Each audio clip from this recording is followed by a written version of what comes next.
Oh, I was going to tell you too. I have 1, 2, 3 drinks right now. Well, but that's the millennial way. You need like the caffeinated drink and then the water and then the water for drink. Hydration. That's right. And then my swig drink is fun. Right. So it's like the iced tea is hydration / caffeine.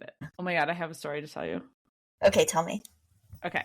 So on Saturday last week, I was out with a group of friends and we were trying out this new spot that had just opened to like getting drinks together.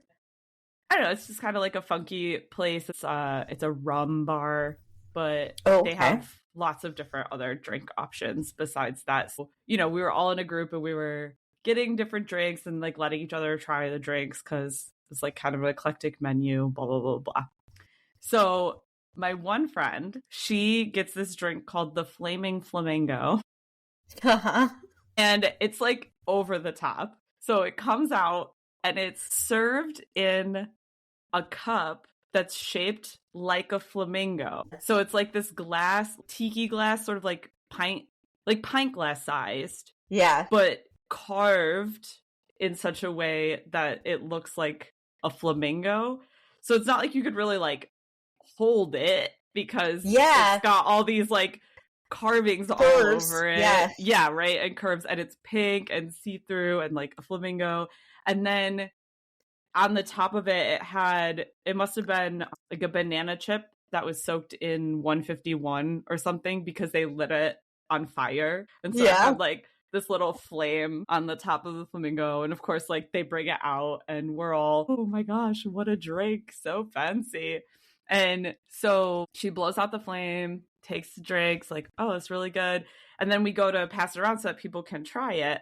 And so I go to grab it and the cup is crazy, right? And so I couldn't really get a grip on it. And then she thought that I had held it, whatever. But anyway, I spilled the entire thing.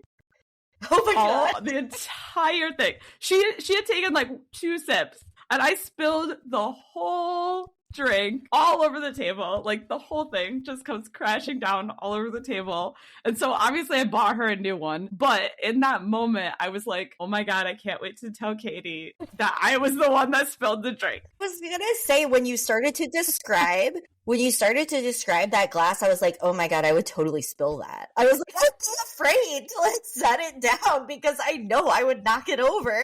So it was me that time. Spilled the entire brand new drink all over everything. In a shocking twist of events, though, even though the whole thing spilled, the way that we had the menu placed on the table, it weirdly spilled almost exactly onto the menu. And we just took a bucket and then like lifted the menu off and dumped it in. And it was like the easiest cleanup ever. Did the glass break? No.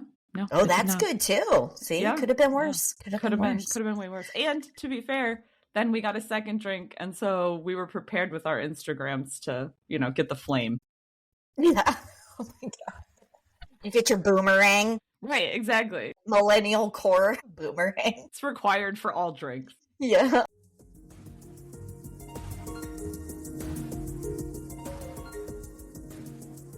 I'm Katie. And I'm Emily. We're 2 long-distance best friends with a passion for learning about all the things that make everyday life interesting. With my PhD in geography and my master's in library science, doing deep dives on topics is our idea of a fun time together. We'll share our findings with you on Researching the Obvious. So today we're going to dive back into the world of language and literature. My favorite. Speaking of literature, yes, update, because you came to do a little visit to Indianapolis and hang out with me for a weekend, which was lovely. Yes, it was a good time. In searching out the one vegan diner in the whole city, perhaps the whole state of Indiana, to be honest. I don't know. We ventured into a random antique store with lots of interesting things. It was one of the more random antique stores I think I've been in, to be fair. It was a combo of like a thrift store and an antique store. Yeah. Because they had like a whole room of DVDs and like yeah, at the front. I forgot about yeah, that room. and records and stuff and furniture that was not Yes. that old, but Yes. I think was thrifted. But anyway, one of my new missions when I am in an antique store or have the opportunity is to start looking for old versions of the Nancy Drew books.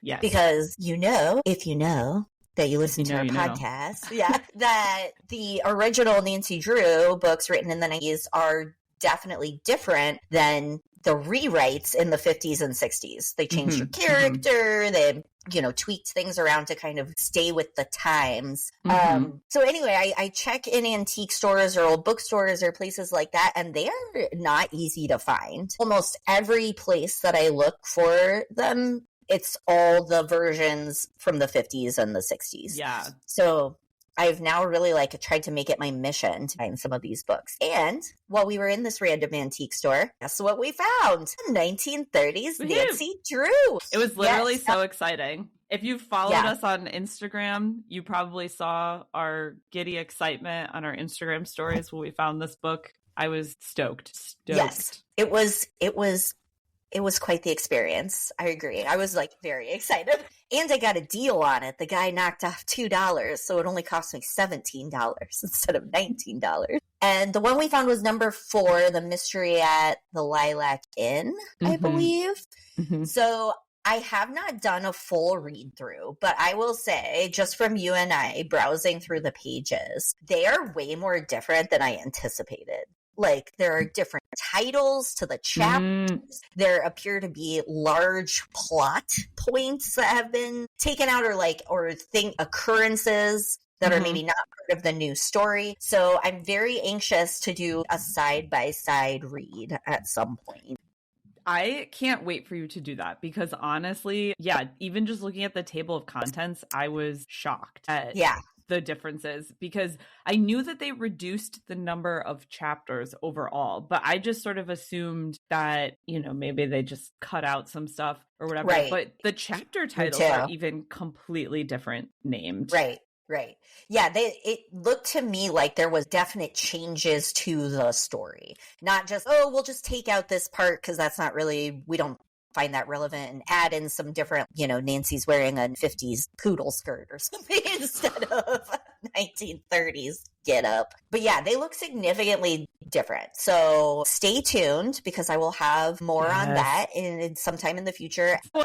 If you haven't listened to the Nancy Drew episode, and this was hopefully not too many spoilers for you, go back and listen to the Nancy Drew episode. Yeah. It was one of our fan favorites, I would say, from last season. Yes. And one of my personal favorites, because I feel like I learned so much I just took for granted about the whole Nancy Drew universe. I feel like, so today though, we're going to talk about idioms, and I feel like a lot of these come from literature on some level, or at least some of the ones I looked up. Yes, that's definitely one of the more common ways I saw that these phrases and things work their way into the collective consciousness. I feel like before we get started though, we probably should do a little English lesson, English major. Yes, I would love to do that. Library scientist. Yes. Yeah, that might be a little bit of a stretch. But yes, library science aficionado.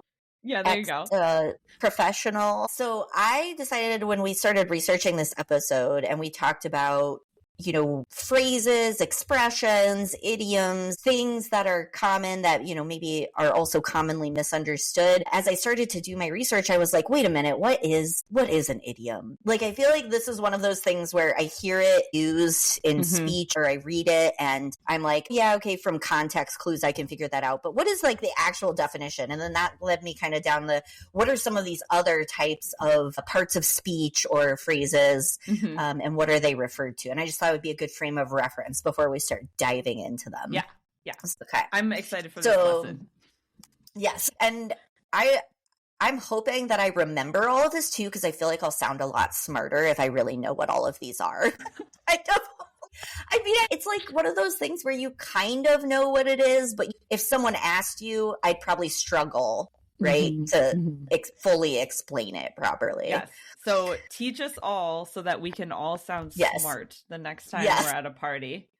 Right? Okay. So an idiom, which I think a lot of the phrases that we're going to talk about today are considered idioms. So the definition of an idiom is an expression in the usage of a language that is peculiar to itself, either in having a meaning that cannot be derived from the conjoined meaning of its elements or in its grammatically atypical use of words, which is a fancy way of saying the phrase, you can't really tell what it means just from the phrase. There's context behind it that has to be known, which is why idioms can be very difficult for people who English isn't their first language or whatever language isn't their first language. Like idioms would be a difficult thing to learn. So let's talk about some examples. Up in the air. If someone's up in the air about a decision, right, they're undecided. But if you just said the phrase up in the air, its literal meaning doesn't really convey the undecided part. Right. Or like when you are wishing someone good luck for a performance or something and you say break a leg. Break a leg, right. Yeah. You don't literally mean break a leg. There's context and also, there. Break a leg doesn't give any indication that it means good luck. Right. Yeah. Exactly. Yeah. So there's no clues in the actual words that tell you what it means. It's kind of one of those, the meaning's kind of understood just from the usage of it in a language. I see. Yes. So probably it's like idioms sort of, that's why they would have to evolve over time, right? Because you have to hear it enough and people have to use it enough for the meaning to really get ingrained within a culture and a language. Right. Yep. Okay. So like bite the bullet or pull someone's leg or like you said, break a leg, all those things. If you were to say that to a non-English speaker, they would be like, why would you say that? Like, why would you want to bite a bullet? Right? If you're taking it literally. But yeah, in context, people understand over the years it's been used and whatnot, there's more meaning to it than that. Gotcha. All right, so that's an idiom. Metaphor. So metaphors and similes. So take you back to like your 8th grade grammar class. So similes are in language a way to compare one thing to another. And you also need to use the preposition like or as. So like smooth as silk is a simile. And the way I always remember that is simile equals similar. Two things that are like similar and you want to join them with like or as. Now, metaphor, on the other hand, suggests that likeness between two things, but doesn't use the word like or as. So all the world is a stage, right? So that's a metaphor. It's comparing the world to the stage or the stage to the world, but it's not saying the world is like a stage. So that would make it a simile if it was like the world is like a stage. So metaphors are a little less obvious, maybe. It's like a less obvious comparison. Right. And I would say it's more direct because it's saying the world is literally a stage. Like if you were to read it, it would sound literal. Whereas when you use like or as, that's kind of saying like, well, it's kind of like this, as opposed to the metaphor being like, it is this. Gotcha. Does that make sense? Yeah. So that's metaphors and similes, which I think there are probably some metaphors kind of mixed into some of our phrases, but I would say they're more idiomatic. From what I saw. So euphemisms, that's one of my favorite pieces of speech. So a euphemism is a mild or indirect word or expression substituted for one to be considered too harsh or blunt. So one of the examples I found of this is instead of saying someone is pregnant, you could say they're in the family way. That's okay. Yeah, which I feel like is from a time when maybe it was perhaps like a bad thing to be pregnant if you weren't married. And so you would say like, she's in a family way, you know? You don't say the obvious thing. You like couch it into another term. Right. You basically soften it up, right? Because it's just like, you don't want to be so blunt. Oh, okay. The other example I liked was vertically challenged instead of being short. So yeah, so things like that where you take a description or something that you would say and then you try to make it like softer or a little bit more palatable. I feel like euphemisms feel like a very Midwest way of talking. Yes, I would agree. I was also thinking Southern. I feel like that dialect also takes a lot of things where you could just say it But we're not going to say it directly. No. We're just going to kind of make it a fun little cutesy phrase so that it doesn't, it doesn't offend anyone. Try not to offend people. And there's also proverbial phrases. I was trying to figure out what all these phrases that we researched were, and I think a lot of them fall into this category too, which could overlap a little with an idiom, I believe. But a proverbial phrase is kind of what it sounds like, right? Proverbial meaning from a proverb. It's a type of saying that's similar to a proverb and is typically transmitted by an oral tradition. A proverbial phrase permits alterations to fit the grammar of the context. So a proverb written out a certain way, a proverbial expression or a phrase might shorten it a little or might make it a little bit more easy to say in everyday speech. So a small difference there, but I think a proverbial phrase or expression is definitely, we've got a lot of those today. And then similarly is aphorism, which this one I did not know before looking it up, but an aphorism is a concise statement of a principle or a terse formulation of a truth or sentiment. Synonym for that would be like adage. So very similar. I feel like I've heard people say the old adage, right? Yes. So it's like, okay, an adage is like an aphorism. That would be a synonym. So all that glitters is not gold. A penny saved is a penny earned, right? There's like some meaning or like a lesson behind it, but it's a short, concise phrase. Oh, okay. Yeah. I could see that. I feel like now I want to look at some of these phrases that I researched and categorize them into if they are aphorisms or idioms or metaphors or whatever. Yeah. Right. Yep. And I think there's overlap too. There can definitely be turns of phrase that encompass more than one of these. But there you go. Now you can talk about aphorisms, euphemisms, proverbial phrases, metaphors, similes, and idioms and know exactly what you're talking about. Did I get all of those? I feel like this is why I think language is so fascinating, because if we think back to the dialect episode, we talk about how even within one language system like English, you still would have different words or phrases used depending on your culture and where you're from. Yeah. And then I feel like this is also an example of that. These phrases that are part of language, but really show less about the language itself and more about the culture and the broader human experience within that culture, if that makes sense, right? Because it's like the way that you understand these phrases as part of your whole cultural worldview, right? It goes beyond just using English or Spanish or Chinese. It's really more about your connectedness to the people around you and the society around you that you grew up being a part of, which I think is really interesting. And how that infuses meaning into those words that can be different from their literal definitions too. Yes. Yeah. Because it's less about the word itself and more about all of the backstory and context and everything else to the phrase as a phrase, the jumble of words together. Right.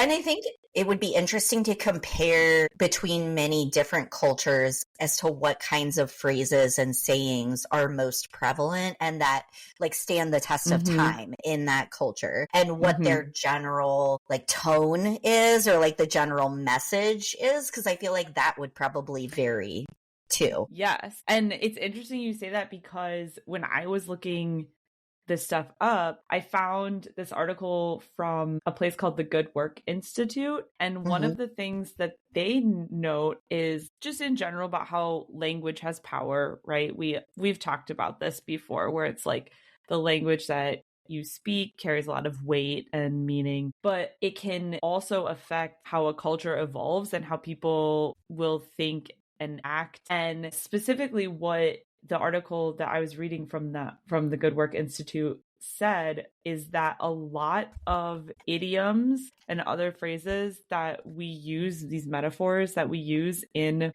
the United States when we're speaking English, they have these sort of undertones that are a little bit violent. And it's not that they mean literal violence, but even the word like break a leg, why are we breaking it? Why are we destroying it, right? Or other phrases like beat you to the punch, break your back, twist my arm, old habits die hard. Like a lot of these just have words that when we look at the individual words, they're not the most positive of words that are being used to create these phrases. And so even though we don't intend for these phrases to be acts of violence, the choice of these words in those phrases is an interesting choice that can have an effect on the overall culture versus, you know, if we were choosing growth mindset words or something like that instead, you know. And I think if you're right, if we looked at different cultures, it would be interesting to know whether or not the cultures in their expressions and idioms and other phrases are choosing to use these more aggressive terms versus other types of terms, and how that might have an effect on, over time, the way people's mindsets are within particular cultures. Yep. Or reflects where the history of that culture and maybe how things have been maintained in the culture too, and passed down, and then, you know, in a way chosen to still be part of that cultural heritage in those sayings. Right. Yeah. Another phrase I thought of is like the phrase like pick your battles. Like why are we choosing between battles? You know? Or pick your poison. Right. Now that you say that, I'm like, yeah, there are a lot of those, aren't there? Like, you're kind of like, if you didn't have the context, you'd be like, oh, that's dark. Yeah, exactly. So it does make me think about phrases that you might find in other cultures and just the impact that this type of language has on the way a culture develops over long periods of time, not in the immediate, you know? Yeah. But or even, I suppose, too, I'm thinking now for those phrases that you say over and over again without much thought, does that kind of have a small negative impact on your mindset? Like when you're saying like pick your poison or pick your battles, are you kind of setting yourself up to expect negative outcomes? Right. You know, or that instead life of is a like struggle. Right. Instead of like having a more positive outlook on life. Like, why are we picking battles instead of picking choices? Or pick your path, or whatever. Pick your story. Pick your story. Yeah. Right? Like So that's really interesting, because and these would be things that I say all the time that I don't really think about, but they do have context and you know the meaning when you say them. So there has to be some small registering in your brain of like, I don't know. It's very interesting. Now I'm going to be thinking about that a lot more. So I looked up a ton of random phrases. I definitely went down a crazy rabbit hole, because once I started thinking of these phrases, then I just kept thinking of more of them and wondering where they came from. Yes, I know. I'm the same. I was the same way. It was and then hard the list to stop. Yeah, the list was getting really long. Yeah, I know. Do we want to go through some of our favorites, or yeah? Why don't you share one with me first, and then I'll share. We'll just bat it back and forth. Okay, I'll start with one that you kind of said earlier as an example of a idiom, which is bite the bullet. Oh, yes. I want to know more about this one. Yes. So the phrase bite the bullet obviously means to accept a less desirable option and just do it anyway. So basically, you know, disregard your discomfort and buck up and do it with fortitude, right? So this phrase, they think, dates back to battlefields. So again, with that, of course, sort of violence thing, but it's bullets, right? And essentially, prior to when ether was invented, people were having to do amputations and I know where this is going. On the battlefield, because it was like, well, we have to do this right away situation, but you're doing it without any kind of pain medication or anything like that. And ether, anything like that. And ether was invented in 1846. So prior to 1846, all of these battles that were happening around the world had situations where there were these very torturous and painful amputations and surgeries and things happening right on the battlefield. And so soldiers would be told to bite down on something to distract them from the pain. And you could use a lot of things to bite down on. You might see in old movies people biting on a piece of leather, Yes, or yeah. biting on a stick or something like that. But bullets on battlefields were fairly common. And because they were made with lead, they were a little bit soft, not totally soft, but soft enough that if you bit down on it, it would have some give to it.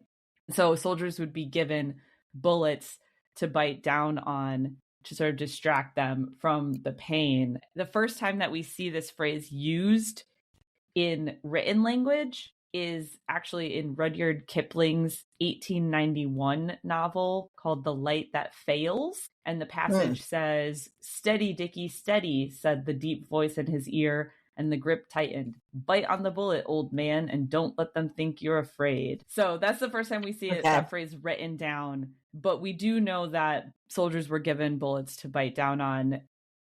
Earlier than this, Harriet Tubman actually recounted a story of being on a Civil War battlefield and giving soldiers bullets to bite on. So bite the bullet literally just means sort of grin and bear it, bite down on that bullet while we do this torturous thing to you that is unavoidable. Yeah. Also, I mean, I wonder how many teeth got cracked that way. Because it seems like wood or leather would be a lot more forgiving to bite down on than a bullet. But I don't know. Yeah.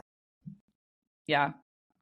I guess it was really distracting if you had to concentrate on biting a bullet. Yeah, that's true. That's true. Ooh. Yeah. Yuck. Okay. Well, makes sense. All right. Well, I've got a good one. That I also tried to look up several phrases that are commonly misunderstood or have changed meanings over time, because I know you and I have had this conversation before. So I kind of went down a rabbit hole looking for ones that maybe I didn't even know what that phrase actually originally meant, you know, how it's been misinterpreted. So the first one that I picked is blood is thicker than water, which people often say to mean that the blood of your family is more strong than water, I guess, like other relationships, friendships, things like that. But what's funny is that the actual original phrase was the exact opposite of that. So the actual phrase, or the full phrase that's been shortened over time, is the blood of the covenant is thicker than the water of the womb. And over time, the word covenant and womb got lost in the phrase and kind of switched meanings. But that original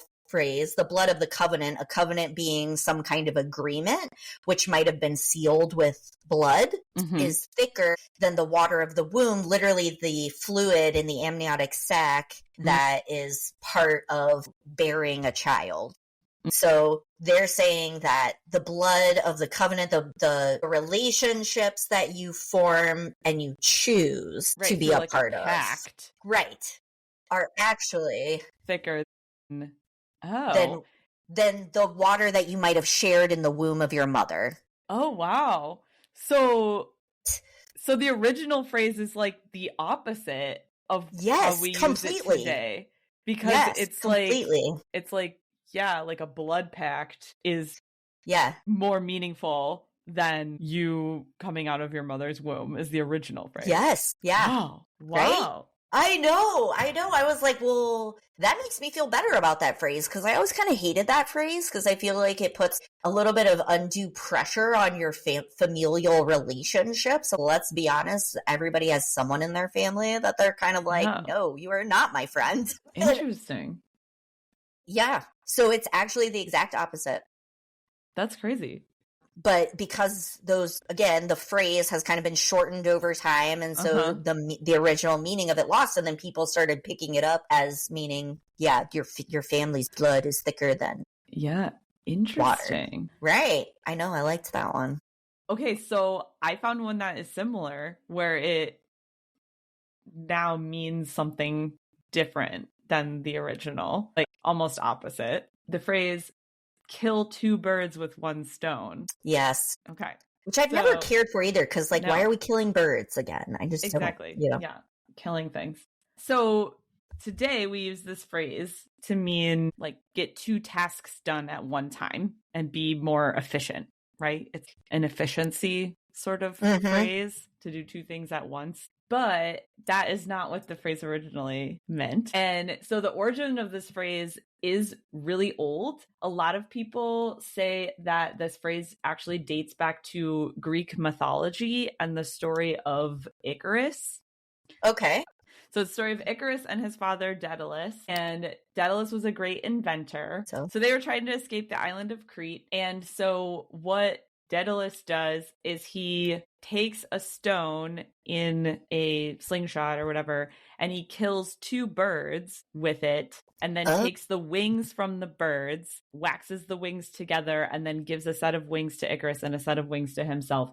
And then they use that to fly off the island. So hence killing the 2 birds with the same stone. But the first time we see the written version of this phrase isn't until 1656 in a book called The Questions Concerning Liberty, Necessity, and Chance, written by the philosopher Thomas Hobbes, English philosopher Hobbes. Yeah. And the phrase in that book, the way that he uses it, I mean, we know that the Enlightenment used a lot of Greek mythology and stuff. So I'm not surprised that it is taken from the Icarus story. But the phrase says, Thomas Hobbes thinks to kill 2 birds with 1 stone and satisfy 2 arguments with 1 answer, whereas in truth, he satisfieth neither. And so what the phrase originally was it was sort of like a joke, because it's like, well, look at you trying to do 2 things with one. And ultimately you will fail as a result, because you can't.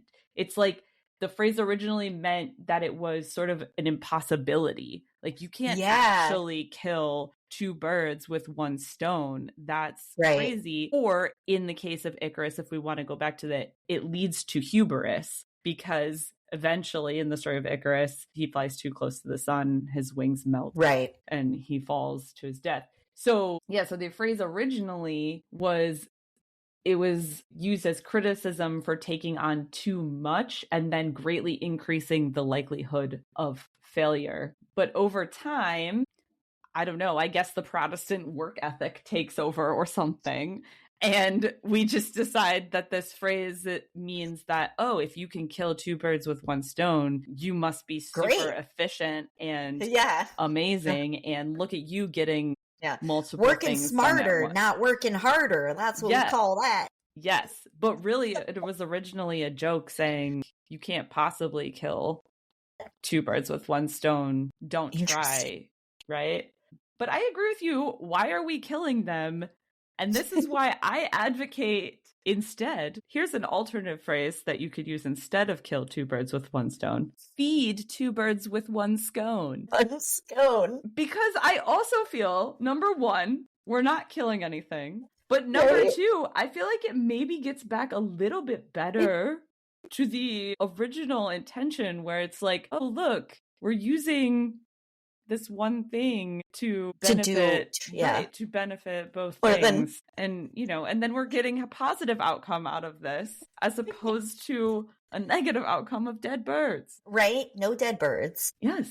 But speaking of birds, there's a lot of phrases that have birds in them. Because then I went down a rabbit hole of birds. So, okay, the phrase... Yeah, keep going. We're on a roll. Yes, a bird in hand is worth 2 in the bush. Yes. Okay, I've never understood this one, so I am very anxious to hear the explanation of this. Like, I've definitely heard this before, and it never made sense to me. I mean, I get the general meaning, I think, but anyway, go ahead. The general meaning of this phrase is it means that it's better to have the guarantee of something you already have, rather than risk getting a larger thing that might not come to fruition. So better to hold on to what you have in your hand than hope that something better would come along in the future. And this is it's a really old phrase. They're actually not sure of the origin of this phrase. The first time it was used in the English language is in John Capgrave's The Life of Saint Catherine of Alexandria, written in 1450. So it's really old, but there's similar phrases that are found in other languages, including in the 7th century. There's an Aramaic story of Ahikar. Okay. Anyway, and that text, the modern translation of that 7th century Aramaic text, is better is a sparrow held tight in the hand than 1,000 birds flying about in the air. Oh, so that's quite different. I mean, it's still birds, but it's not, there's no bush. Right. Yeah. But there's also phrases in like Czech and German that are like better a bird in your hand than a bird on the roof. So it's a really old phrase that they don't really know where it comes from, but likely it passed into English from other languages, which might also explain why it doesn't necessarily always make sense in English. Right. Or sound, it just doesn't sound right. Yeah. Mm-hmm. There's something about that phrase that never sounded right to me. I don't know why. Yeah. Doing what bush? What bush? Why do I want one bird? I don't know. Yeah. In my hand. In your hand. And also on the bird theme, birds of a feather flock together. Oh, right. Yes, that's a classic. Yep. Yeah, which, you know, that one just basically means like calls to like, right? Like similar things are likely to connect to other similar things, right? Like, yeah. But this one, it's also a little unclear where it comes from. There's a couple ideas. In 1545, William Turner used a version of this phrase in his satire, The Rescuing of Romish Fox, where he says, I'm translating this from Old English, which is yes, I have a couple of those too. One kind and color, flock and fly always together. Okay. There's a really big misconception that the phrase originally dates to Plato. And the reason is because in an 1856 translation of Plato's Republic by Benjamin Jowett, he says, "Men of my age flock together. We are birds of a feather," as the old proverb says. But a lot of scholars today think that Jowett was really liberal in his translation, and this whole idea of like, as the old proverb says, was actually just inserted by the translator and not part of the original Plato's text. And the reason why they say that is because Plato's text dates back way earlier than 1856, and there were way more translations prior to 1856 that didn't have that phrase in it. So a lot of times if you look up where this phrase comes from, it says Plato, but that's probably not accurate. Okay. However, it could date back to that old because there are versions of this phrase in ancient Greek texts. A similar saying appears in Ecclesiasticus 27:9. And that is birds resort unto their like, which is a pretty similar meaning. Ecclesiasticus, this is actually an interesting tangent, but Ecclesiasticus is a book that's found in the Roman Catholic version of the Bible, but not in other versions of the Bible. Yeah. It's only a Roman Catholic book. So birds of a feather flock together might only be in the Roman Catholic Bible. I don't know. I don't know what's going on. Just more birds. Birds everywhere. Birds. All birds. Birds all the time.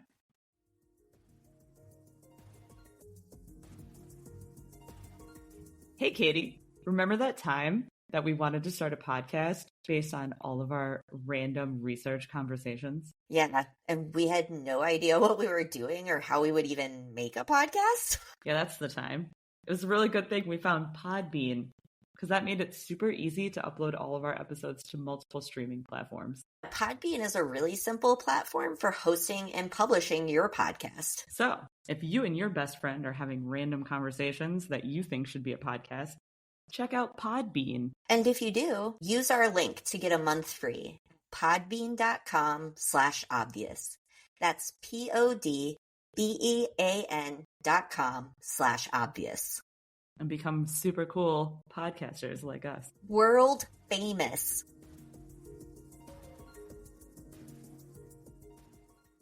Okay, well, I've got some more for you too. So I'll do this one first, and let me ask you, because I thought this one was interesting and also because I think it's one of those phrases that might be misinterpreted or misunderstood, but I knew the full phrase. So I'm curious if you do too. So when you hear someone say like, ooh, one bad apple, what would you think that they're saying? One bad apple ruins the bunch? Yes. Okay. Me too. Okay. So I also think like one bad apple ruins the bunch. Apparently, a lot of people use the term like one bad apple to mean that there's a single bad person who's the outlier of a group. You know, the whole group is not bad. It's really just this one person. They're the one bad apple. Mm-hmm, But mm-hmm. So they're saying a lot of people just take it for that meaning without talking about the ruins the bunch part. But I've always heard one bad apple ruins the bunch. Mm-hmm. And actually, the original full saying is one bad apple spoils the barrel. So the bad apple having the negative influence on the larger group. Mm-hmm, mm-hmm. So it's not that there's just one bad apple out of an entire group of people. It's just that a bad apple will then have a negative effect on all of those around them too. Mm-hmm. And I liked this one though too because of the origin story, because a lot of these that I looked up they didn't know where it came from, right? It's just kind of worked its way into the lexicon over the years, and so there's a lot of speculation. But this one comes from the 1300s and is found in a version of Geoffrey Chaucer's The Canterbury Tales, specifically the Cook's Tale.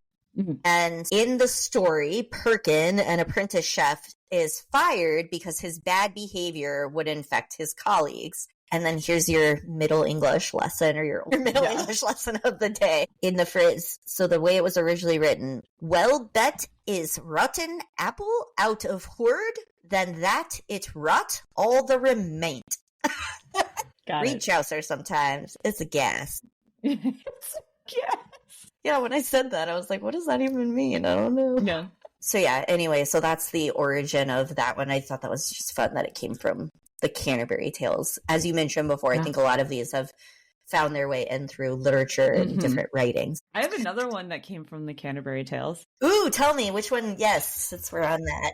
The phrase piping hot. Oh, really? Okay. Yeah. So this one, if you look it up online, there's some contentious origins again, but probably it originated in the Miller's Tale in the Canterbury Tales in 1390. And the phrase, I've already translated it. I wasn't going to read the original. Yeah. The phrase is, he sent her sweetened wine and well-spiced ale and waffles piping hot out of the fire. Okay. Yep. But they think it basically just means the literal sound that hot food makes is sometimes reminiscent of like a whistle or like a steam when you hear. So it would be the same sound that might come through like a kettle or a flute or another sort of pipe. So it has to do with the sound of hot food. Being ready.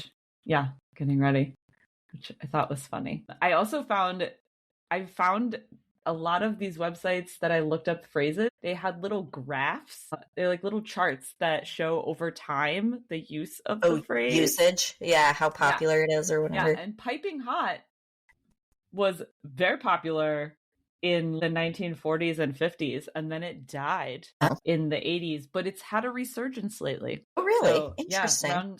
Yeah, starting around like early 2000s, 2010 is when it weird back up. I know. I'd love to see what that correlates with, but okay, cool. Yeah. All right. So I've got one that I think you'll enjoy because I feel like this phrase, if there were a graph, which there wasn't in my article, but it would definitely be popular right now.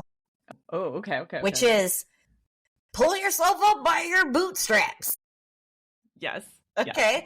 Yes. Where did this come from? Yeah, because I feel like this is one that has this connotation of being an older generation in general, saying to a younger generation, you need to just pull yourself up by the bootstraps. And I'm not even just talking about currently, I think maybe even in the past too. That's kind of how I imagine it being, right? From someone who's older and wiser or has already had a successful life telling someone who's working at it to, just pull yourself up by your bootstraps. And we know from context, the way people use it is that that means, you need to just put in the hard work. You just got to try harder and do what you have to do to make it happen.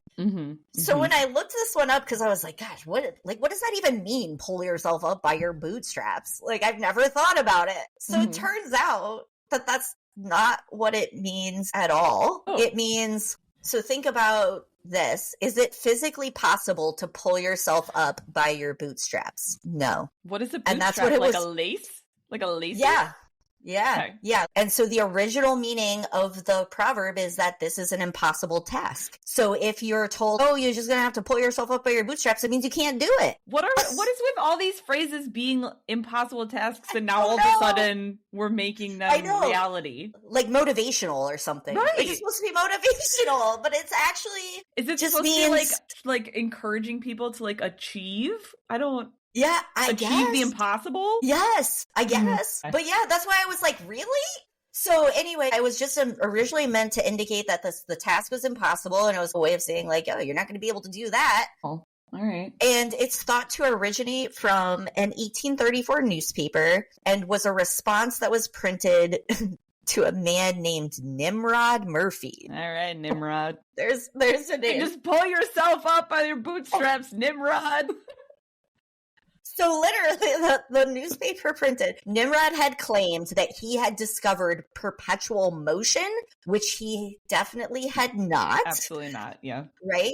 So the newspaper then printed this snarky snippet. Probably Mr. Murphy has succeeded in handing himself over the Cumberland River or a barnyard fence by the straps of his boots. So like, they're just saying like that he was using the straps of his, so like, impossible. Yeah. Like, they're just literally saying, like, this is absurd. You can't possibly have done this. Oh, wow.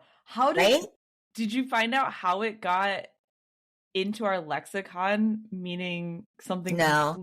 No, I didn't go any further into that. That's crazy. Yeah. But, wow. Just that it says that the phrase is often used to mean that success is possible without outside help or that you have to be self-sufficient. Wow. But no. It was originally supposed to be, no, that's impossible. You don't pull yourself by your bootstraps. Like, how would you even do that? That's crazy. Right? Yep. I thought I had to chuckle at that one. How many people say that and have no idea what it even means? That's funny. Yeah. So then another one, since we were talking about birds before, birds. We also have talked about how cats seem to also show up in these phrases a lot. Yes. So this was another one that I found really interesting. The phrase "curiosity killed the cat," right? We all know that one, and it makes me sad too. Like, why are we killing cats? So I think you'll like the real meaning better. Ooh, okay. So yeah, which is why I wanted to talk about it. So most people say curiosity killed the cat to kind of indicate as a warning, right? A precaution. Don't be too curious because that'll end up in a bad way. Well, you'll end up killing yourself. Yeah. Just like, I mean, once again with the violent overtones, I guess. Yeah. So the original quote does start out, curiosity killed the cat. But the full quote is, while curiosity may have killed the cat, satisfaction brought it back. Satisfaction being the resolution to the problem or the answer. Yeah, the answer to your curiosity. So it actually was more of a way to say, hey, curiosity might lead you to some precarious places, but when you find out the answer and you get, your curiosity satisfied, right, you'll come back and it'll be all worth it. So I feel like, is this the new motto for our podcast? Curiosity killed the cat, but satisfaction brought it back. I like it. It's our new podcast it could be. Motto, and guys. I would like to get the full phrase back into circulation because I think curiosity killed the cat just sounds like, well, it discourages inquisitiveness. That's what I was going to say. It makes the way people use not want to be curious. And I get that maybe it's a cautionary tale that maybe some things you shouldn't be curious about, perhaps. Right. It is a little discouraging. Right? So yeah, curiosity killed the cat, but satisfaction brought him back. Nice. All right. And then the cat's not dead, too. That helps. Yeah, exactly. We didn't actually kill it. I mean, cats have 9 lives, right? So, yeah. And so they don't know exactly where that one came from. But they do know that it was printed in an Irish newspaper around 1868 and in a compendium of a handbook of proverbs. It was listed as an Irish proverb. Okay. So bring back the cat. Bring back the cat. I'll do one that I don't think is violent at all. Okay. Ooh, I like that. Have you heard someone say close but no cigar? Yes, and that has never made sense to me either. Like, why a cigar? Why? Yeah. So this was actually really fun, I think. It dates back to the 1920s. And during the 1920s, there were a lot of traveling carnivals with like carnival games. And these originally were marketed towards adults. And so you could go play a carnival game and, they're similar, like the ring toss and all that stuff, and they're rigged and everything else. But the prizes would be sometimes more adult prizes, like a bottle of alcohol or a cigar. And so the carnies would, try to get you to come win the cigar. And so if you made it close, you were close, but no cigar for you. Yeah, so no prize. Yeah. So it's like, oh, you were close, but you don't get the cigar. And the phrase diffused pretty rapidly because it was traveling with these traveling carnivals around the US. And fascinating. So, it started in the 20s. The first time it came into print was in 1929 in a Long Island newspaper. And then by the 1930s, it was being used in movies. A really famous one is in Annie Oakley in 1935. She says, close, Colonel, but no cigar. So that was fun. I love it. I can just imagine the carnies smoking a cigar themselves as they run the air. Close, but no cigar. No cigar. Yeah. No cigar for you, Sonny. I like that. Yep.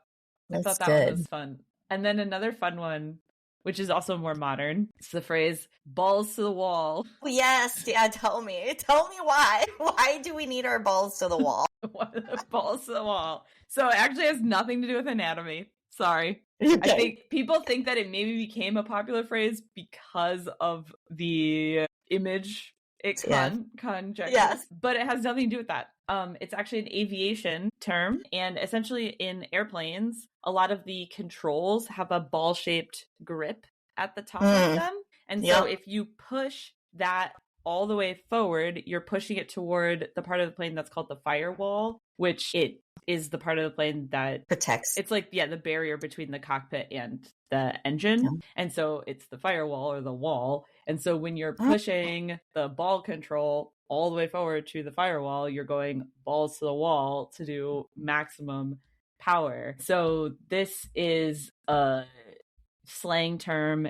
The first recorded use of the term is from Vietnam era vets in 1969. But Korean War vets also said that they have used this term. So it's basically just like the airplane equivalent of pedals to the metal, going balls to the wall, full throttle. Hey, interesting. Also, did not know that a firewall existed in a plane. I thought that was like a technology thing mostly, but that's how I use it. The literal wall to protect the pilots from the engine.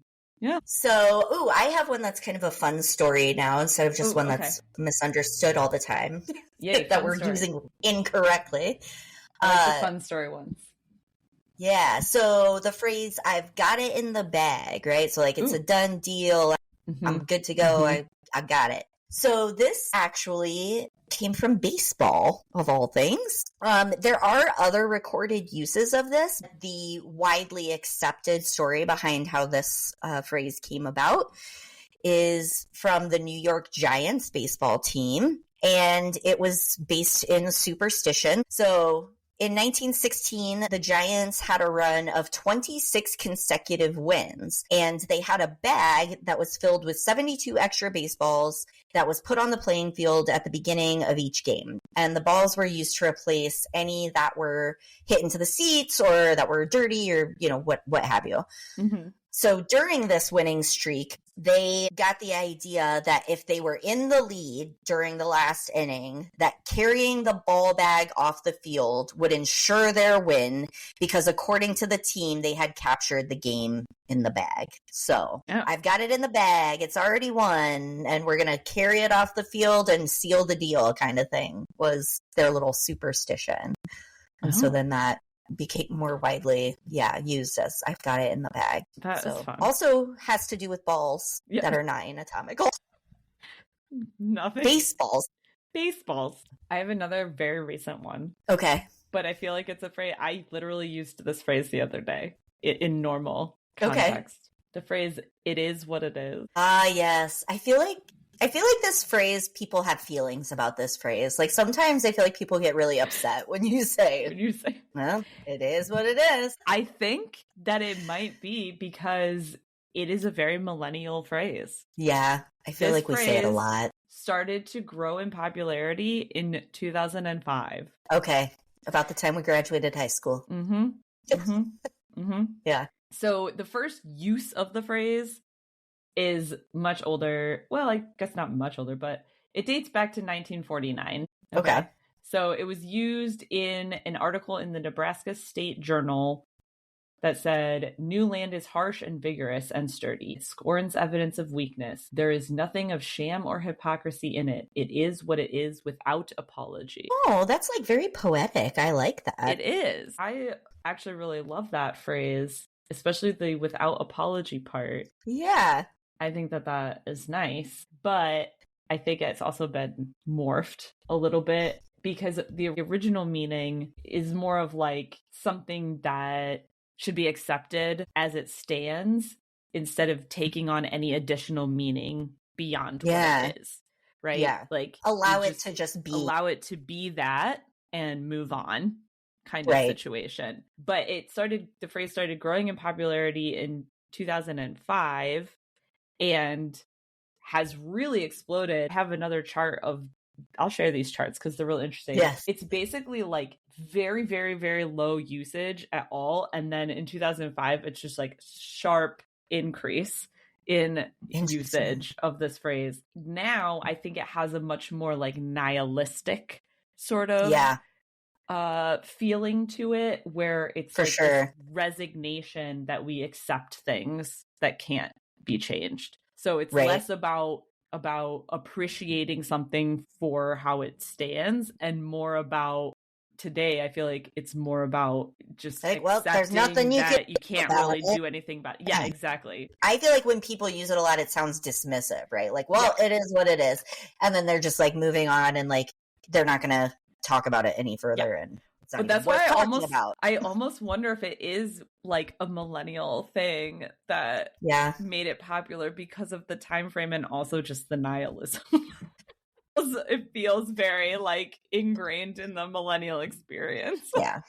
Yes, it does. I do feel like that might be our generation's catchphrase. Yeah. Right. Yeah.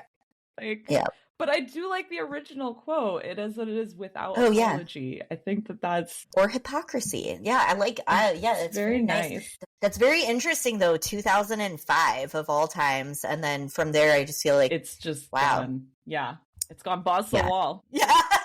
Yes. So I'll talk about one that got this conversation going between us originally, I believe. Okay. So one of the most misused phrases, maybe ever, according to me. Yes.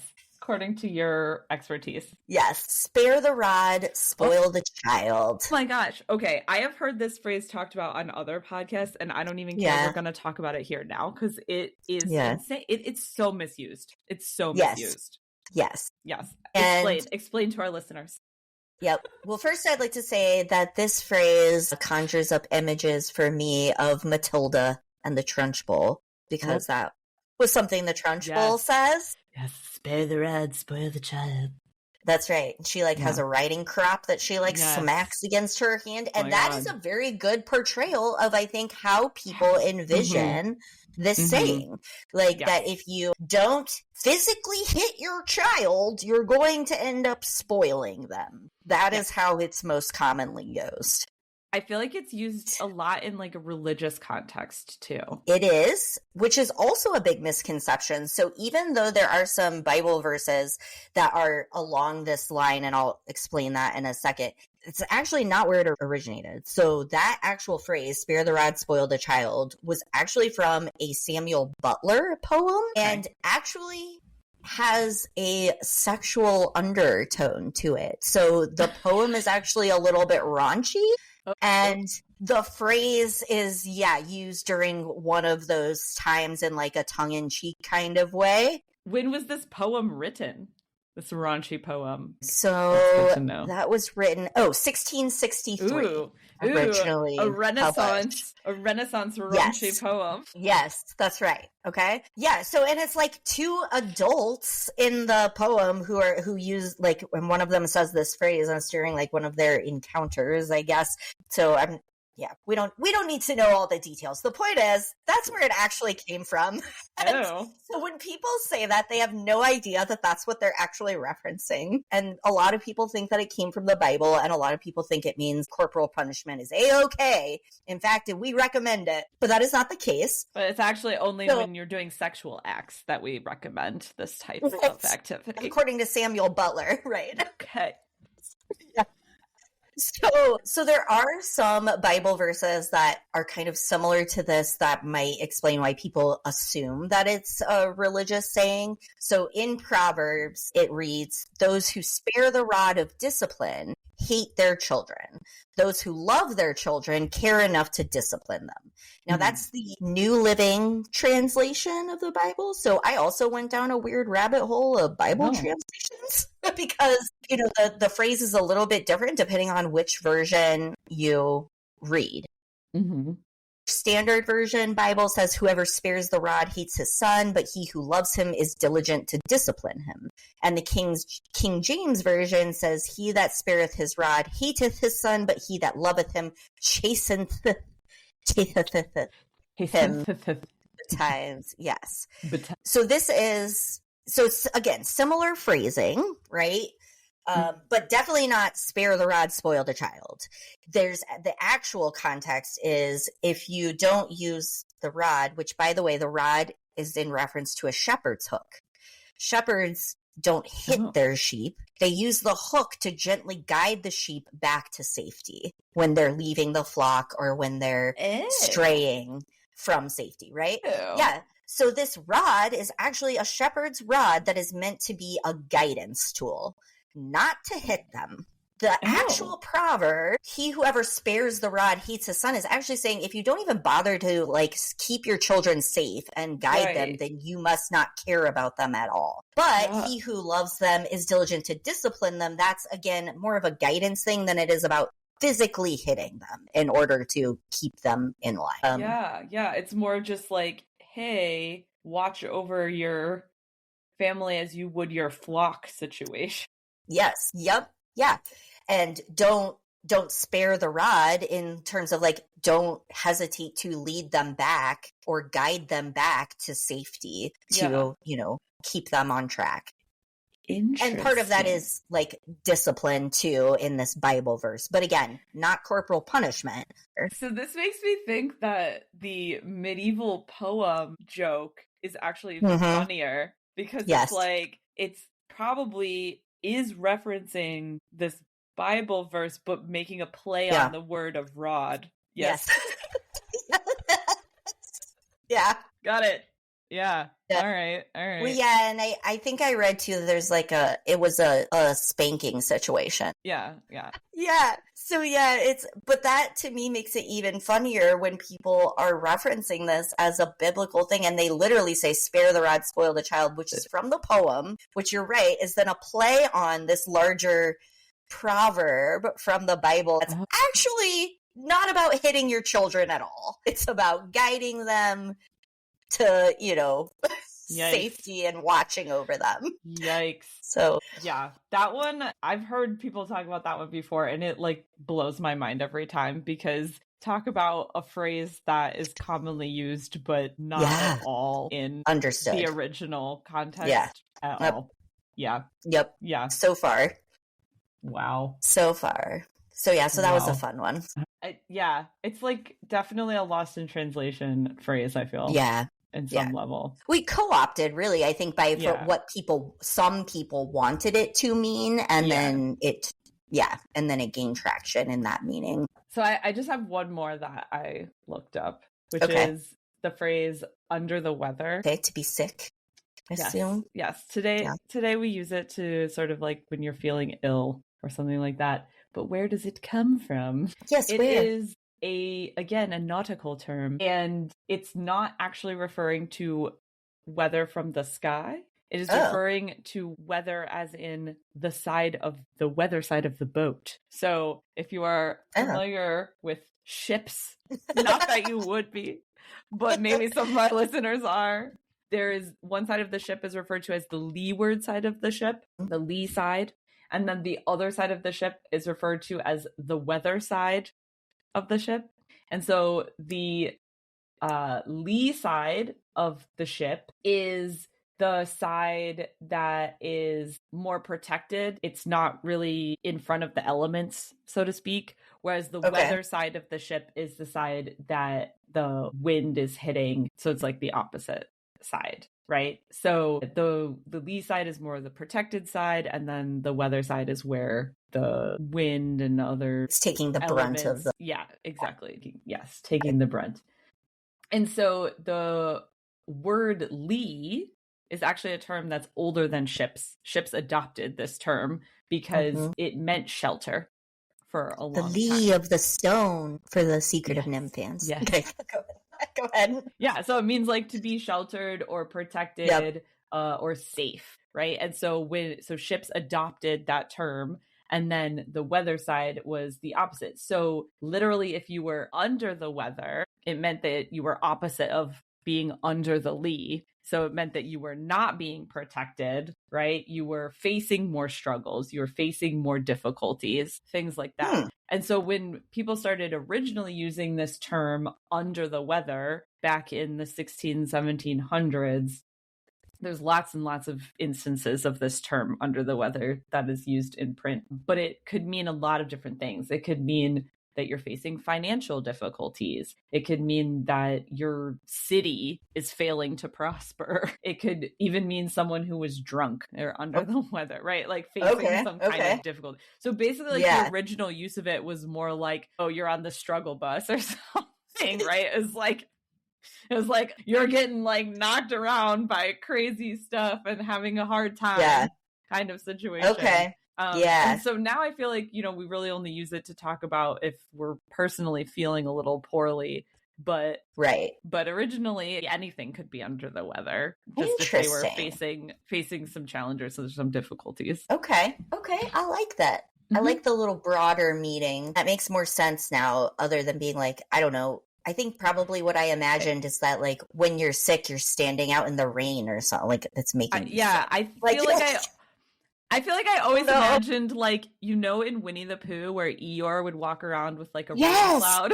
Yes, exactly. No, for real. I was thinking about Winnie the Pooh, like being under, like having the storm cloud above like you. Literally having just like a cloud like hanging over your head. Yes. Yes. Yep. No, totally with you on that. Nope. Samesies. Yep. But no, ships. That's hilarious. Okay. All right. Well, so I did, as we wrap up here, I did look up a few, because most of these that we've talked about today are English language phrases. So it did get me curious, and back to our original kind of discussion point at the beginning of the episode, what kinds of phrases do other cultures commonly use? And so I found a short article that had some common phrases from other countries. I didn't do background research or like where they came from or anything. I just thought they were kind of fun and interesting, and ones that stuck out to me that I'm like, oh, I wish we said that more. So I've got a few for those, and maybe we've heard of some of these before, but I had not. So the first one is from Japan, and it is fall down 7 times, stand up 8, which, I kind of like better than pull yourself up by the bootstraps. Kind of like, you know what, you can fall down a lot of times, but you just need to like get back on the horse. Yeah, right? Get back up again. Yeah, I like that. Yeah. I like that. So I thought that was nice. That's nice. But it's like a gentle way to say it. I feel like. Just stand up. But it also fall feels down, like but stand up. I also feel like the use of the word 7 and 8 in particular implies that it's okay to fall down a lot as long as you're continuing to get back up. And I think that that's sort of nice too, where it's not like immediate failure. It's like totally fine to expect that you might fall down multiple times. Yeah. Yes. Yep. This Italian one, if you can't live longer, live deeper. I think there's like a kind of a live in the present moment kind of air to it, but that maybe the length of time is not as important as what you're going to get out of it, right? At the moment. I like the Swedish one too. Shared joy is a double joy. Shared sorrow is half a sorrow. Oh, I think that one's really beautiful. Yeah, isn't it? It's like, let someone else kind of help carry the burden of sorrow too. But also let other people feel your joy too. Yes. Right? Yeah. It's like happy things are exponentially shared, whereas sad things are, it helps to lift some of that. Spread the burden is spread around. Yeah. Yes. Yeah. So I liked that one too. And then also this Chinese one, it's better to light a candle than curse the darkness. Light the candle instead of complaining about the darkness, Yeah. I feel like it reminds me of that phrase from Harry Potter that Dumbledore says, which is, I love that one where it's happiness can be found in the darkest of places if one only remembers to turn on the light. To turn on the light. Yes. Yeah. Very similar. It also reminded me of that. But just also like a nice reminder, like you have the power to like create that light. You don't have to just be focused on the darkness, right? This Russian one I also enjoyed. There is no shame in not knowing. The shame lies in not finding out, which I feel like that is like the curiosity killed the cat, but like the full version. It is. Yes. And satisfaction brought it back, right? And then also this might be a contender for our podcast catchphrase. Speak the truth, but leave immediately after. That's a Slovenian phrase, but I like that one made me laugh out loud. It's like, be honest, and then get out of there, and get the hell out. Yep. Say your bit and be done with it. I like those. I mean, obviously, we're gonna find examples of idioms and things in the English language that don't have violent words. Yeah. But again, like back to the beginning, these are all very nice feeling. And I just wonder about the cultural context of, some of these. I mean, maybe there's also like violent ones in these cultures. Yeah, too, I'm sure. I just thought it was fun to read some that are like, all the phrases we talked about are things that I might say in everyday conversation or that I've heard in everyday conversation, but these I hadn't necessarily. And they just have a certain ring to them that I thought was nice. But I agree. Yeah. And then the one piece of language I didn't cover in the beginning that everyone should know about, the malapropism, which equals malaprop. Yes, malapropism. All right. So mal being bad and apropos like being appropriate, so not correct or not appropriate. Okay, so we're going to end on a quick little secondary English lesson. Yes, because malapropisms are comedy gold. And here's why. Because basically a malapropism is when you say one of these phrases incorrectly. Okay. Or, like substitute in something else and, you're intending it one way, but you said the wrong thing. Mm-hmm. And some of my favorite examples of this would be from The Office. I was just thinking that. I was just thinking how this is like Michael Scott every day of his life. Yes, exactly. So a couple that are really great or that stuck out to me is that he says at one point that they are trying to make him an scapegoat. So instead of a scapegoat, an escapegoat, and he's like, meaning like a literal goat, I guess. That's escaping. And then also there's one where he says like, well, you know what they say, the early worm gets the worm. The one I always think of that he says is, my, how the turntables. The tables have turned, just like the turntable. My, how the turntable. Yes. I also found one from The Sopranos. Revenge is like serving cold cuts. That's what Tony Soprano said. Something like, revenge is like serving cold cuts. Instead of revenge is best served cold. Yeah. Nice. Always with the cold cuts. And then another one that popped out that I had forgotten about. Back to the Future 2. Make like a tree and get the hell out of here. Yeah. Instead of leave. Yeah.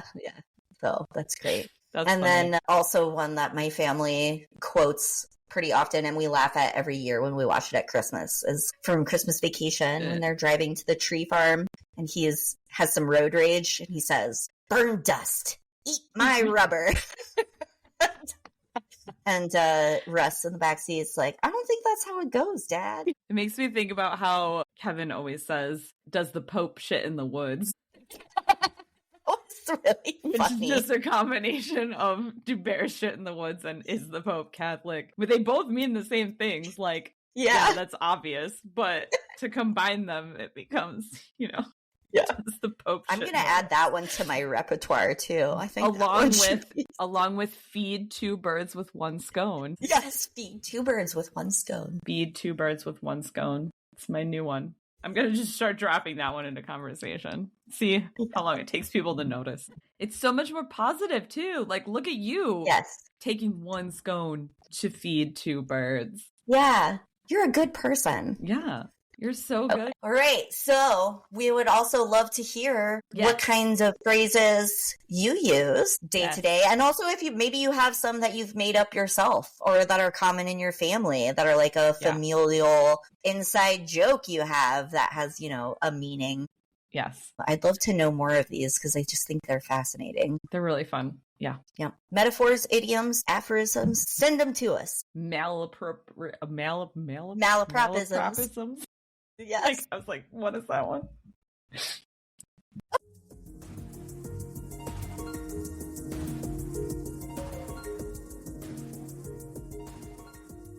Thank you for listening to Researching the Obvious. To learn more fun facts about everything that we're researching, follow us on Instagram at Researching the Obvious Pod, all one word. You can also follow us on Spotify, Amazon Music, or wherever you get your podcasts. If you know someone that you think would enjoy listening to all of our findings, please feel free to share or give us a review. Researching the Obvious is written, produced, edited, and hosted by Emily Fekete and Katie Nakanishi. Tune in next time to hear more obvious facts.